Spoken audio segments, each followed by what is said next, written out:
Jenderal Polri sebut aib Mel bohong. Bisa dibui, Hotman minta pengacara Prabowo bela Peggy. Kasus kematian Vina Cirebon semakin rumit.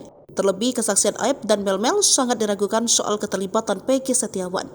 Apalagi keterangan Aib dan Mel dibantah alibi dari saksi, seperti ayah Peggy Rudi Irawan, adiknya Robi, dan teman Peggy bernama Bandal. Selain itu, Komjen Pol Susno Duaji pun turun tangan menganalisa keterangan Aib dan Mel. Dilansir dari TV One, di catatan Demokrasi Selasa 4 Juni 2024, Susno menilai saksi Aib dan Mel berbohong. Pertama, soal warung fiktif, di mana Aib menyaksikan kejadian dan sempat membeli rokok. Faktanya warung itu tidak ada. Fakta kedua, Susno menilai mata Aib tajam seperti mata elang falcon, sebab dari jarak 100 meter bisa memastikan wajah Peggy ada di lokasi padahal tidak kenal. Namun dari jarak 100 meter apalagi sangat sulit melihat objek namun bisa melihat. Menurut Susno, saksi Mel juga janggal. Sebagai mantan Kabareskrim, Susno mengatakan belum periksa saja sudah tahu kebohongannya.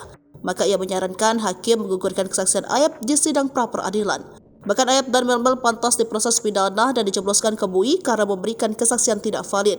Diketahui Aib merupakan saksi kunci dan menyatakan saat diperiksa Dirkrimum Polda Jabar bahwa Peggy yang diamankan adalah DPO pembunuhan Vina dan Eki.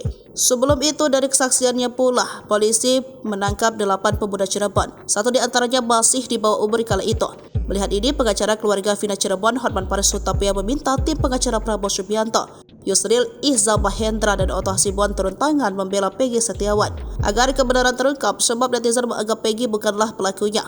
Maka perlu pengacara hebat dan berdedikasi. Saya mengusulkan kuasa hukum Prabowo, Yusril, dan Otto berkenan menjadi pengacara Peggy agar benar-benar terbuka kasus ini, ujarnya.